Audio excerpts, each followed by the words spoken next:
خاموشي شوه هغه لاړه د سیند غاړه د ماښام دی جاړه جاړه وزله جاړه د سیند غاړه د ماښام دی پرون دلته را سره وه پرون ورځ څومره خوږه وه پرون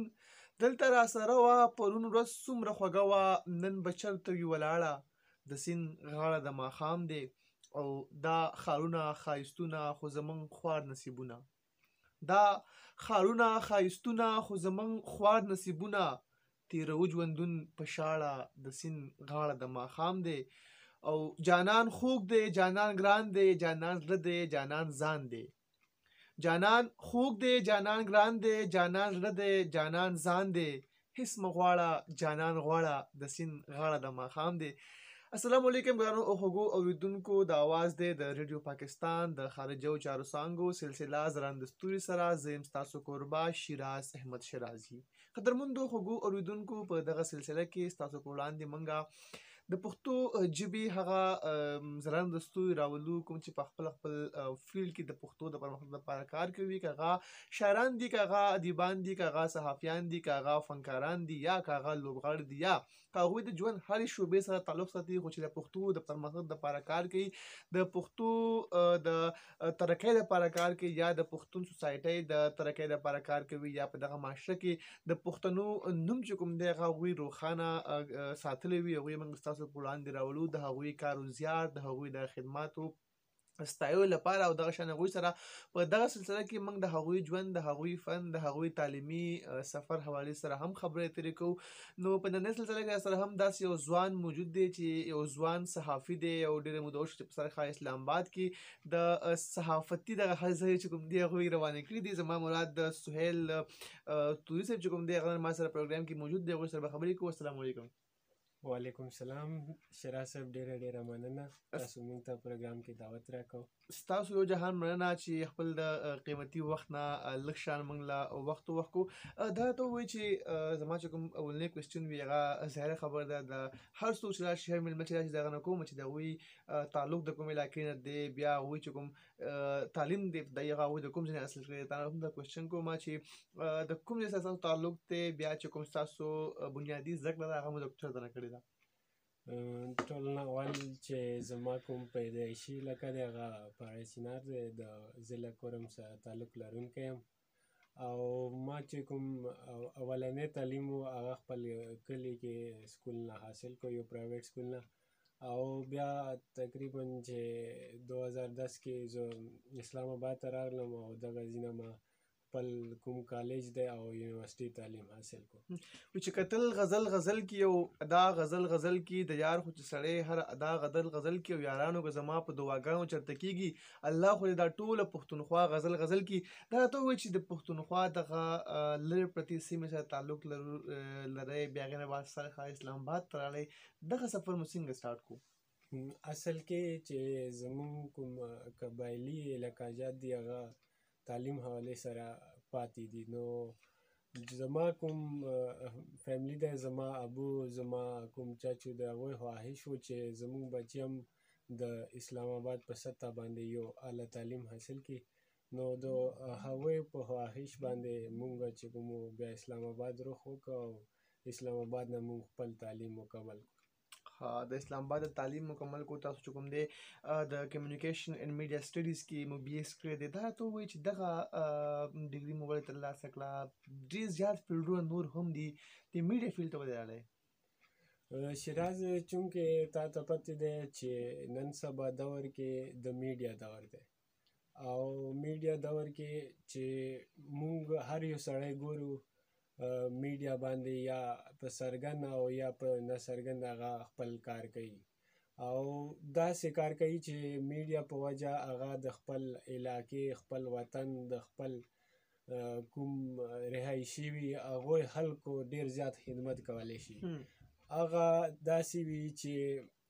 مشکلات وي زموږ علاقو کې بېشکه هغه مشکلات هایلایټ کوي حکومت ته او کوم غاټې څانګې وي د زموږ علاقې کې هغوی ته هغه مشکلات وړاندې کوي دې سره سره لکه علاقې کې نوره داسې واقعات وي یا څه وي نو ما خپل ذهن کې دغه اراده وه چې زما کوم وړاندې علاقه دی د دې کوم مشکلات دي د دوی اواز جوړ شم، ځکه ما دغه فیلډ انتخاب وکړو. حالات کله نه پرېږدي په زړونو کې پښتو، زمونږ خو بهیږي په رګونو کې پښتو، په ویښه مو احساس او شعور دواړه پښتانه دي، په ما خو راخوره ده په خوبونو کې پښتو. تاسو هم سټارټ د پښتو ژبې نه واغستو، ریډیو پاکستان کې چې کوم تاسو د پښتو ستانه کې خپل خدمات چې کوم دي هغه سره انجاموئ، دا څه وجه وه پښتو نه ولې سټارټ واغستو؟ شیراز اصل کې چې هر یو ملک هر یو قوم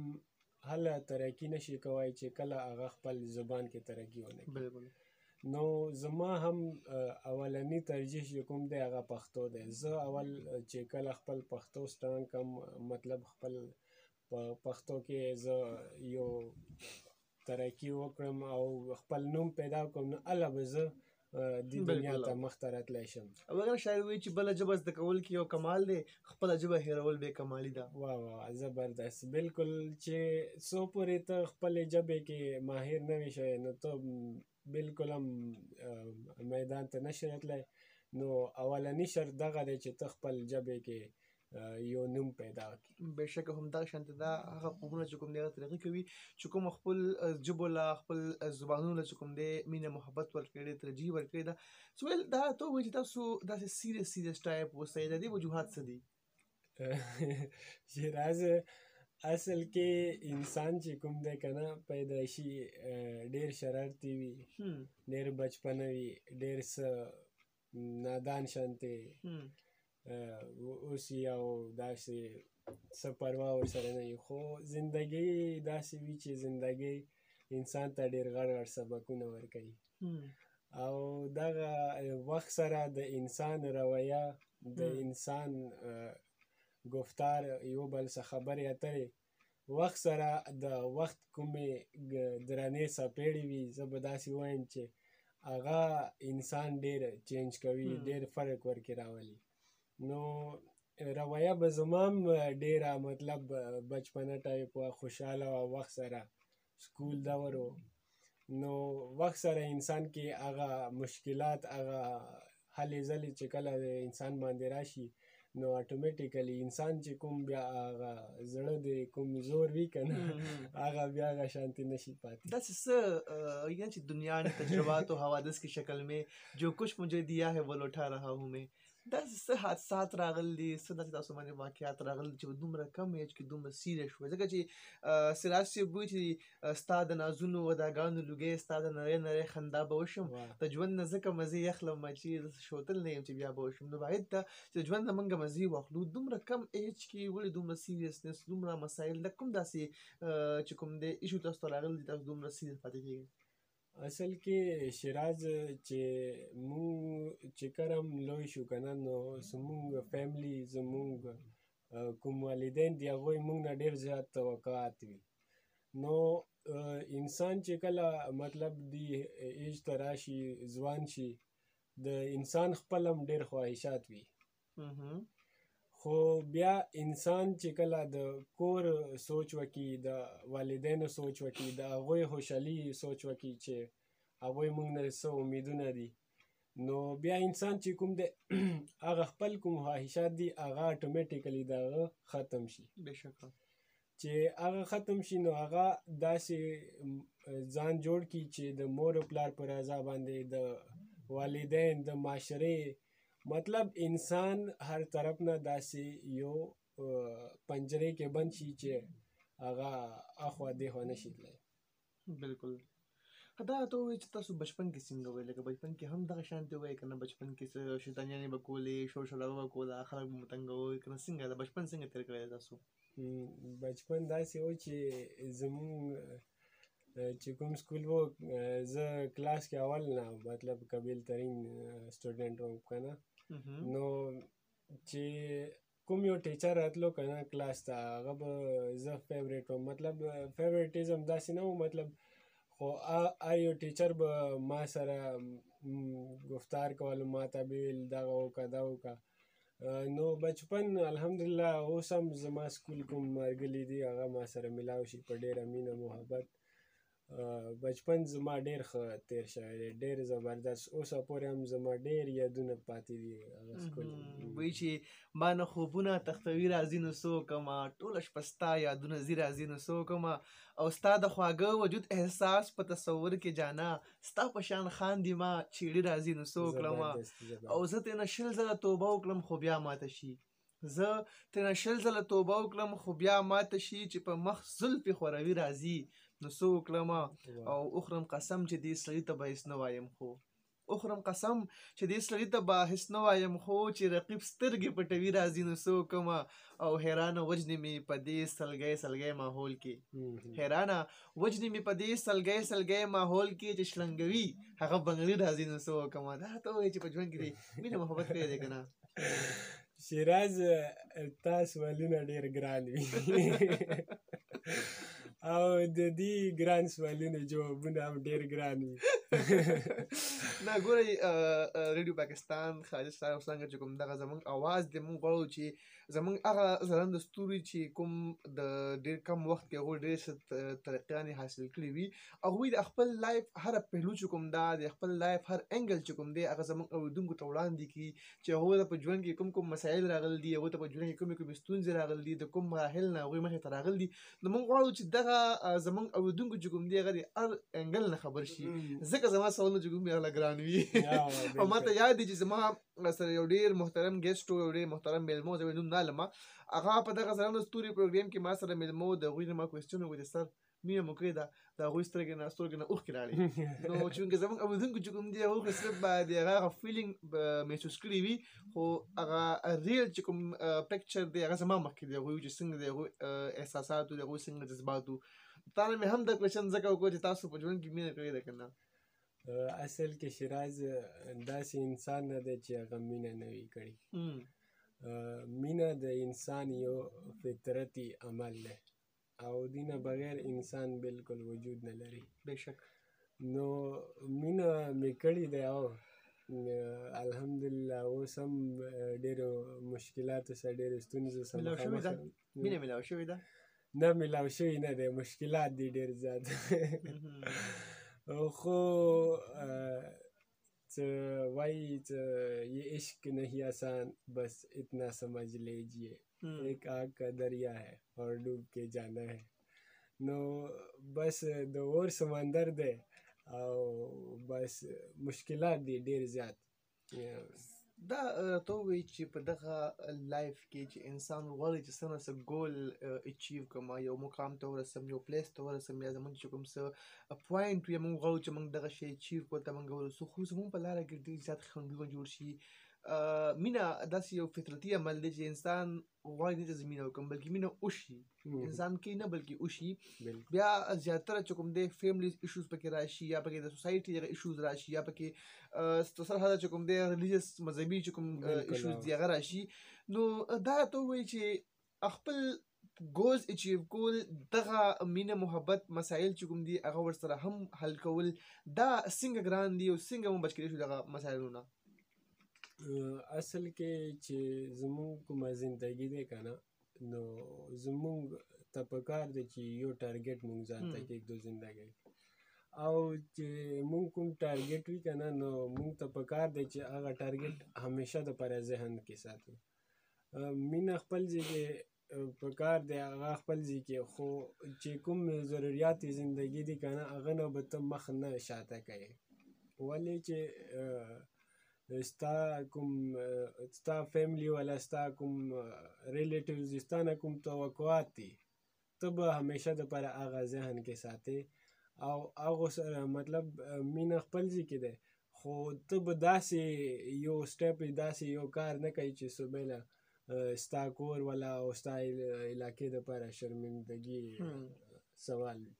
بالکل همدغسې خبره ده، خو اکثر چې موږ ګورو نو د کور طرف نه هم داسې قسم مسایل راشي. ښه، دا ته ووایې سهیل چې څه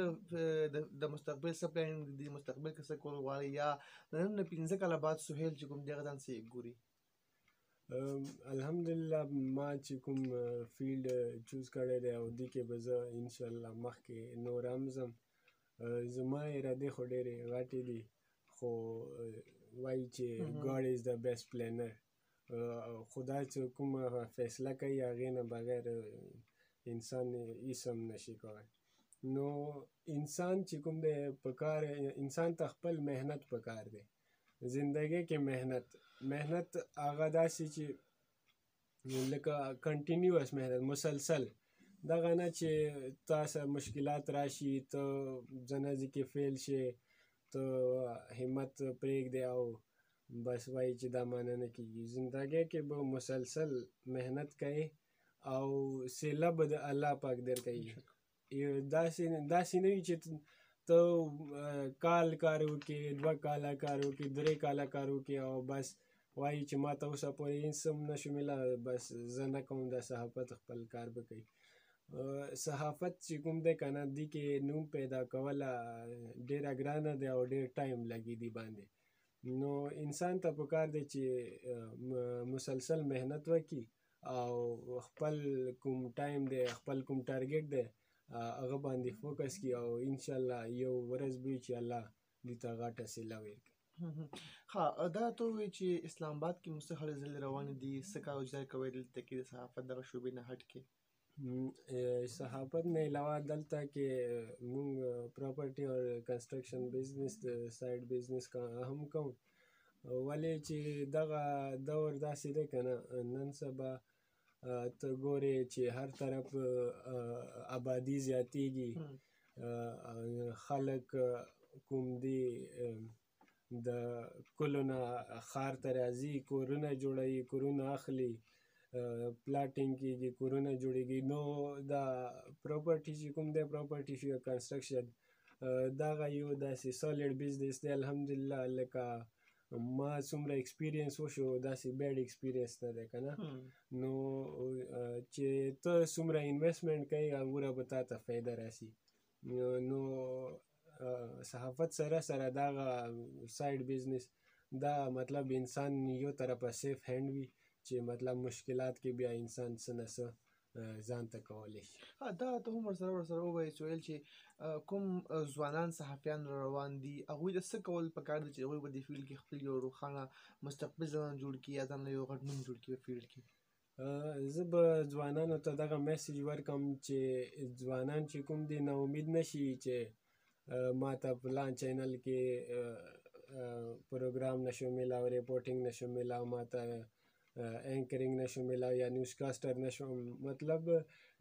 نن سبا چې کوم دور دی که نه دغه سوشل میډیا دور دی، ډېرې چینجز روان دي د دنیا کې.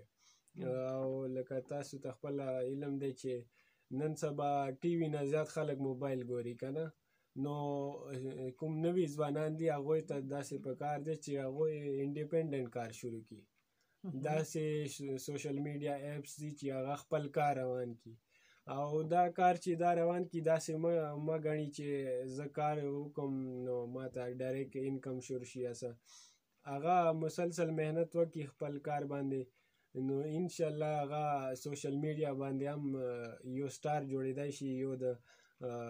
علاقې د ملک یو ځلانده ستوری جوړېدای شي او هغه خپل نوم میډیا کې همیشه دپاره روښانه کولی شي. ډېر زیاته مننه قدرمندو خوږو اورېدونکو. دا وه زموږ نننۍ سلسله ځلانده ستوري چې په کوم کې موږ سره میلمه سهیل عباس توري، هغوی سره موږ په دې سلسله کې د هغوی ژوند، د هغوی دغه تعلیمي سفر، بیا د هغوی چې کوم دغه صحافتي کیریر دی هغې هغې سره موږ خبرې اترې وکړې. هغوی خپل په دغه روښانه چې کوم ژوند روان دی په هغې باندې ګټورې خبرې وکړې. تاسو به ترنه هم ډېر څه زده کړي وي. قدرمندو خوږو اورېدونکو د دې سلسلې پروډیوسر محمد امین بنګش، زه شیراز احمد شریف تاسو اجازت غواړم چې هلته ځئ ښه اوسئ، اباد اوسئ. په لوی الله مو سپارم، د لوی الله په امان. تاسو به شاملو پروګرام کې سندره.